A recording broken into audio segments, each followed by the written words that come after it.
नमस्कार, मैं हूं शीनम शर्मा। बहुत स्वागत है इस बुलेटिन में आपका। अपनी पत्नी निकी की दहेज की लालच में जलाकर मारने के आरोपी पति विपिन भाटी की आज नोएडा पुलिस के साथ मुठभेड़ हो गई। ये घटना ग्रेटर नोएडा के सिरसा चौराहे के पास हुई। विपिन पुलिस हिरासत से भागने की कोशिश कर रहा था। मुठभेड़ के दौरान पुलिस ने गोली चलाई, जिससे विपिन के पैर में गोली लगी और उसे दोबारा हिरासत में ले लिया गया। एनकाउंटर में घायल आरोपी को अस्पताल में भर्ती कराया गया।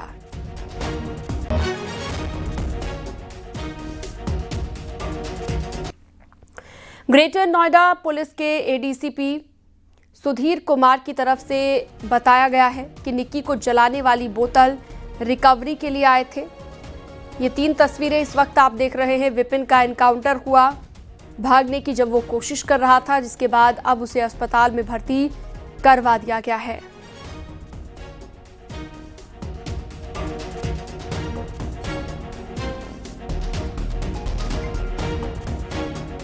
कुछ कहना चाहते हो आप? गलती पछतावा है?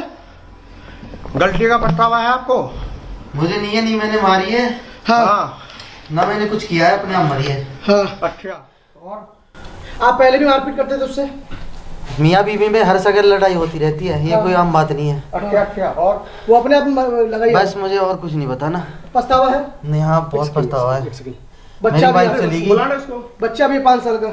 हाँ ठीक है, कट कर दो। हत्याकांड मामले में आरोपी मुठभेड़ में घायल हुआ है। दरअसल में निकी का पति विपिन को पुलिस क्राइम सीन पर लेकर पहुंची थी, जहां पर उसने थिनर फेंका था। दरअसल में ये बात स्पष्ट हुई कि ज्वलनशील पदार्थ से निकी को पहले डाला गया और उसके बाद उसकी हत्या कर दी गई। उसके बाद लगातार पुलिस पूछताछ कर रही थी, लिहाजा सबसे पहले घर गई थी। उसके बाद वहां से पूछताछ के दौरान ये स्पष्ट हुआ कि उसने थिनर की बोतल सिरसा गोल चक्कर के पास एक ग्रीन बेल्ट में फेंकी है, क्योंकि घटना के बाद परिवार के तमाम सदस्य मौके से भाग गए थे, जिसमें सास, ससुर, इसके अलावा बड़ा दामाद और छोटा दामाद जो निकी का पति है, ये तमाम लोग फरार हो गए थे। लेकिन पुलिस ने मौके रहते ही निकी को गिरफ्तार कर लिया था। उसके बाद से लगातार साक्ष्य संकलन किया जा रहा था, पूछताछ की जा रही थी और संभावित जगहों पर दबिश भी दी जा रही थी। लेकिन इस वक्त हम जहां पर मौजूद हैं, ये क्राइम सीन है, यहीं पर मुठभेड़ हुई है। आपको मैं ये व्हाइट सीमेंट से जो सर्किल है ये दिखाना चाहूंगा। यहीं पर मुठभेड़ हुई थी और आपको बता दें फॉरेंसिक की टीम पहुंची थी, तमाम साक्ष्य जुटाए गए हैं। आपको बता दें पुलिस की थ्योरी के मुताबिक जो थिनर का इस्तेमाल हुआ था वो यहीं पर ग्रीन बेल्ट पे फेंकी गई थी, लिहाजा पुलिस की टीम यहां पर बरामद करने पहुंची थी। लेकिन चूंकि ये जो इलाका है ये बेहद सुनसान है, आप आसपास देखेंगे ये ग्रीन बेल्ट है सिरसा गोल चक्कर के पास, लिहाजा जो विपिन है उसको ये लगा होगा कि वो भागा है। लेकिन आपको बता दें कि देखिए साक्ष्य के तौर पे ये पुलिस की यहाँ पे आपको तस्वीर दिख जाएगी कि ये जो रिवॉल्वर पिस्टल रखने के लिए जो चीज होती वो भी पड़ी हुई है, लिहाजा ये तमाम साक्ष्य यहाँ पर आप देख सकते हैं। और पुलिस ने अब आरोपी के साथ मुठभेड़ हुई, उसने यहाँ पे सब इंस्पेक्टर की पिस्टल छीनकर भागने की कोशिश की, इस दौरान फायरिंग भी की। जवाबी कार्रवाई में आरोपी को गोली लगी हुई है।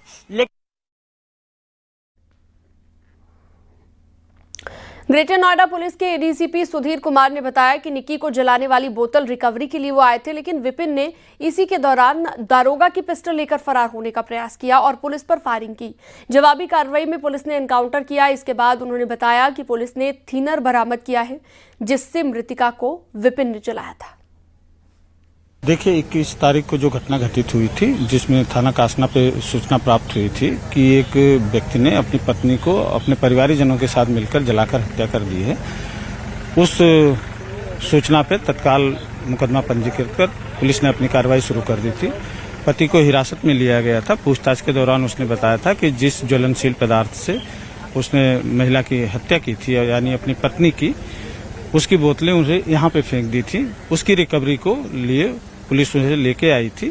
रिकवरी के दौरान वो सब इंस्पेक्टर की पिस्टल लगा के निकाल के भागने का प्रयास किया। पुलिस ने जब उसे घेरा तो उसने पुलिस के ऊपर फायरिंग कर दी। जवाबी कार्रवाई में उसके पैर में गोली लगी, उसे तत्काल इलाज के लिए अस्पताल भिजवा दिया गया है और अग्रिम कार्रवाई हमारी चल रही है। सर एक सवाल और है, लगातार क्योंकि इसमें नामजद मुकदमा 4 लोगों पे है, एक की गिरफ्तारी हो गई, मुठभेड़ में घायल भी हुआ, लगातार अभी भी वो अपने आप को निर्दोष बता रहा है, ऑन कैमरा बता रहा है निर्दोष, लेकिन अगर निर्दोष होता तो संभवतः यहाँ से भागने की जरूरत और पिस्टल छीनने की जरूरत नहीं थी। अब 3 जो अन्य आरोपी हैं जिसमें सास, ससुर और एक बड़ा भाई है रोहित, उनके लिए क्या आप लोगों ने प्लानिंग कर रखी, किस तरीके से आप लोग कहाँ दबिश दे रहे हैं? देखिए, ये इनोसेंट तो नहीं है, मुजरिम हमेशा अपने को निर्दोषी बताता है, लेकिन जिस तरह से ये घटना किया है वो बड़ी हृदय विदारक और करुणादायक है। सोशल मीडिया पे कई आपने देखे होंगे, वायरल हो रहे हैं और पहले से भी मारपीट करता था, दारू पीता था, तो इनोसेंट नहीं है ये, इसने जलाया है। परिवारजनों का भी यही कहना है, अभी तो अब तक जो साक्ष्य मिले हैं वो भी यही कह रहे हैं। बाकी जो इनके 3 साथ हैं नामजद, सास, ससुर और जेठ, उनकी गिरफ्तारी के लिए हमारी 4 टीमें लगी हुई हैं। बहुत जल्दी हम उनकी गिरफ्तारी सुनिश्चित करेंगे। गाजियाबाद से अगली खबर, मेंटेनेंस कर्मी से मारपीट की घटना सामने आई। मारपीट का वीडियो हुआ है वायरल। सोसाइटी में रहने वाले लोगों पर गंभीर आरोप लगे हैं। थाना कविनगर की सोसाइटी की ये घटना बताई जा रही है।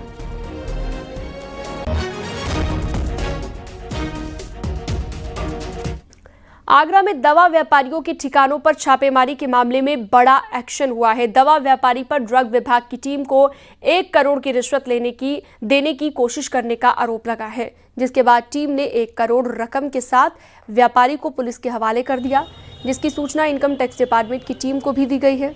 आपको बता दें कि शुक्रवार शाम को आगरा कैंट रेलवे स्टेशन से ड्रग विभाग और एसटीएफ की टीम ने दवाइयों का जखीरा बरामद किया है। ये दवाइयाँ चेन्नई और पांडिचेरी से थाना कोतवाली क्षेत्र के फुवारा स्थित दवाइयों की मार्केट में भेजी जानी थी, जिसके बाद ड्रग विभाग और एसटीएफ की टीम ने हेमा मेडिकल और बंसल मेडिकल स्टोर की दुकान और गोदामों पर छापेमार कार्रवाई की है।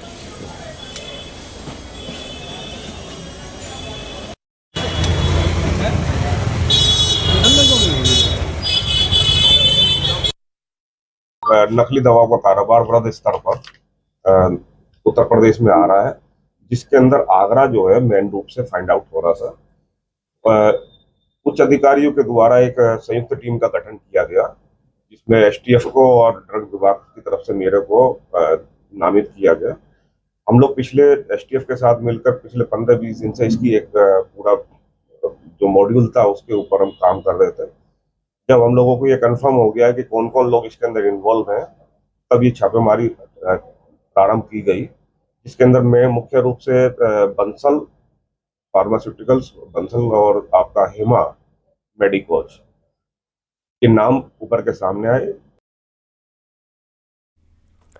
हाथरस में पत्नी के प्रेमी संग फरार होने से दुखी शख्स ने जहर खा लिया। आनन फानन में उसे अस्पताल में भर्ती कराया गया। दरअसल महिला घर में रखे लगभग 80,000 रुपए और बच्ची को साथ लेकर चली गई, जबकि 2 बच्चे पति के साथ ही पति के पास छोड़ आई। कोतवाली सदर क्षेत्र के गाड़ी नंदराम की ये घटना है।